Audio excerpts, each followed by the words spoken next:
church. You are not used to me saying these things.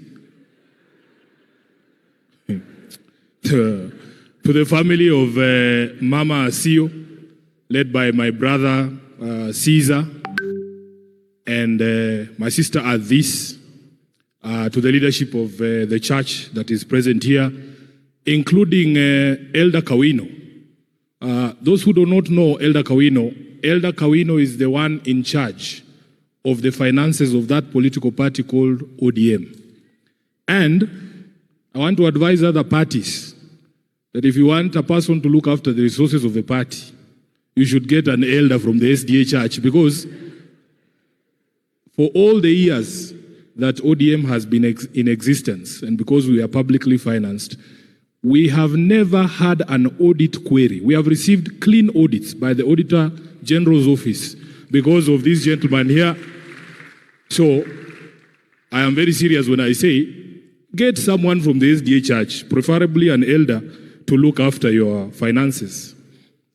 I am here in my capacity as a senator for Nairobi, as SG of ODM, as a deputy whip of the minority, my brother Caesar, to say Pole on behalf of the entire party, the leadership of the party, some of whom have reached out directly to you. Caesar and Adis are amongst the people who can say they knew Sifuna before the rest of you knew Sifuna. These are people who can testify to where I have come from in my journey. I consider you and your entire family as my friends, and following the demise of Mama, I say that I have to come and say Pole. I may not be able to join you on Saturday, but I want you to know that we are together. I will leave this service, I think the right word to use is incited, by the life of Mama.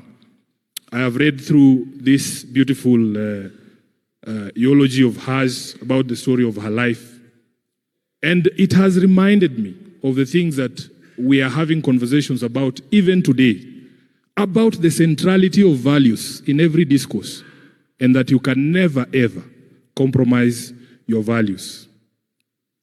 She has taught me to challenge established norms.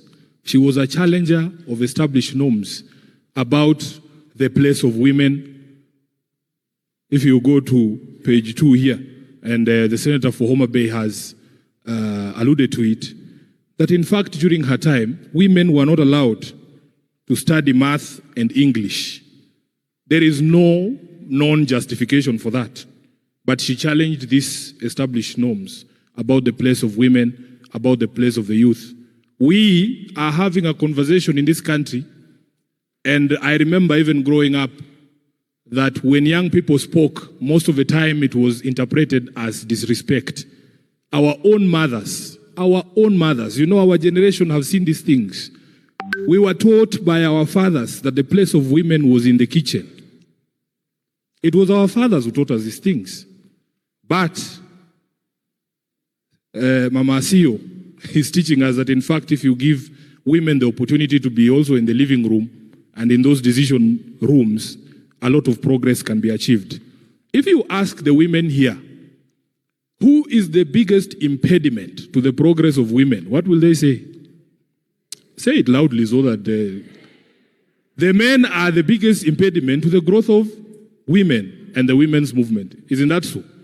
I am very proud as SG of ODM, my leader, the Honorable Raila Amolo Odinga, has taught us that men have only 2 options when it comes to women's progress in this country.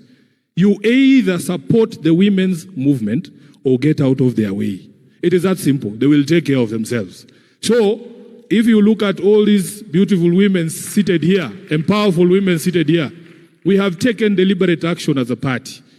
Millie Odhiambo, you can bear me witness that all of you in the 2022 elections were handed direct tickets. And I remember men who used to come to my office saying, "Oh, Sifuna, I want to run in Suba North." I'm like, "But bro, you are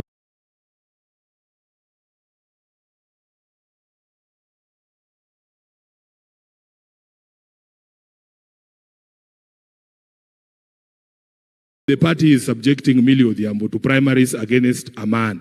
If you want to run in Mbita, in her constituency, can you please be of the same gender? so that we can subject you. Because there's a reason, and Honorable Kawino is here, we want to grow the numbers of women leadership in these constituencies. And because the president of the Women League is here, she will tell you that another deliberate step that we took in the last election, because there are many obstacles that are placed in the path of women leadership, including the cost and violence that you have seen here, Mama Asio herself faced.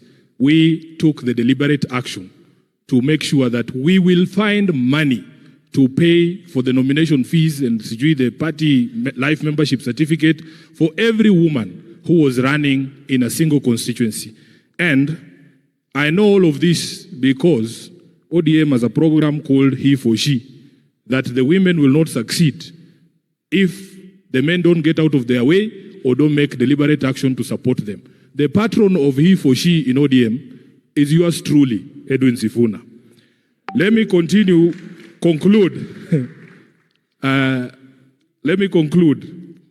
by saying that I have also been very incited by the story that was told by Mama Zipporah Kitoni. I was very happy to hear that at some point Mama Asio threatened to resign because things were not going the way that she thought they should go. Munanielewa? Munanielewa? Saa ile mambo inaenda mbaya. You have a responsibility to put down your foot and say, this is not who we are. This is not what we stand for. These are not our values. I have been extremely motivated, Caesar, by the story of your late mother. And I was struggling here to find words of my own to describe the times that we live in. But I found a very powerful quote, a very powerful quote on the very first page of this eulogy. And with your permission, Caesar, I want to steal your mom's words and make them my own. That I believe that my future is now and that I am doing what I would have done in any lifetime. May the soul of this very great woman rest in eternal peace. God bless you. Thank you, Senator Sifuna.